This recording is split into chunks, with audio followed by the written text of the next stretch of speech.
Celtic Myths and Legends by T.W. Rolleston. Chapter 2, The Religion of the Celts. The names of Celtic deities, certainly things they mentioned in their worship. And that would be the meaning of deity is something that is mentioned in worship, whether or not it's a god, a functionary of worship, you might say. What were the names and attributes of the Celtic deities? Here, we are very much in the dark. The megalithic people did not imagine their deities under personal form, under concrete personal form. Stones, rivers, wells, trees, and other natural objects were to them the adequate symbols, were half symbols, half actual embodiments of the supernatural forces which they venerated. You might call this dynamism,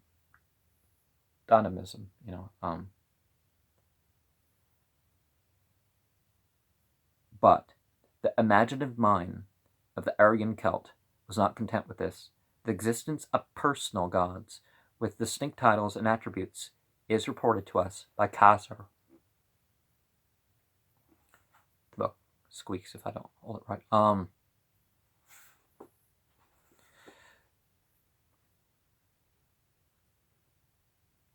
Who equates them with various figures in the Roman pantheon: Mercury, Apollo, Mars, and so forth. Lucian mentions a triad of deities: Asus, Tutates, and Taranas, and it is noteworthy that in these names we seem to be in the presence of a true Celtic or Aryan tradition. And you, the Celts, who by cruel blood outpoured, think to appease the pitiless Tutates, the horrid Asus with his barbarous altars, and Taranas, whose worship is no gentler than that of the Scythian Diana, to whom captives were offered up. Lucan, Versalia, Book 1, 444. An altar dedicated to Asus has been discovered in Paris.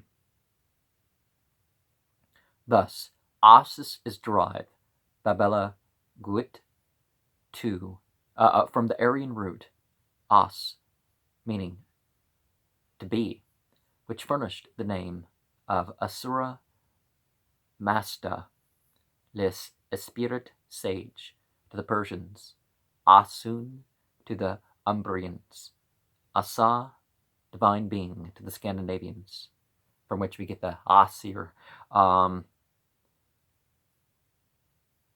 Tutates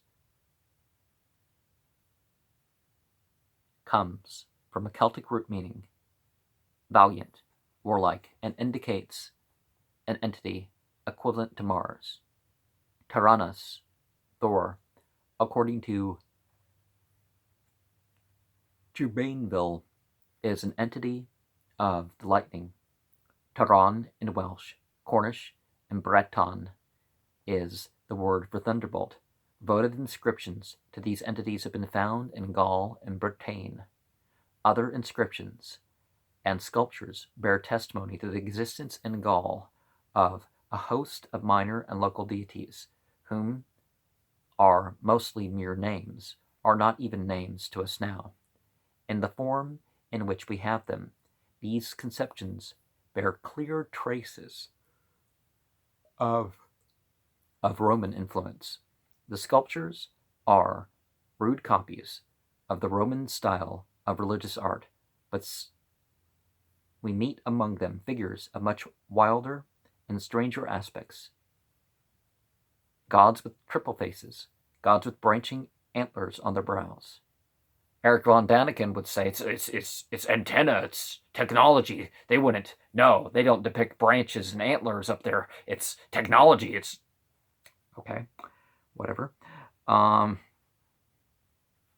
Branching antlers on their brows, ram-headed serpents, and other now unintelligible symbols of the older faith. Very notable is the frequent occurrence of the cross-legged Buddha attitude, so prevalent in the religious art of the East and of Mexico, and also the tendency so well known in Egypt to group the powers in triads. So a lot of languages, the word for God, demon, angel, you got to define what people mean when they say God. Just like angels almost as varied, but certainly beings of other planes, well, interacting with these planes is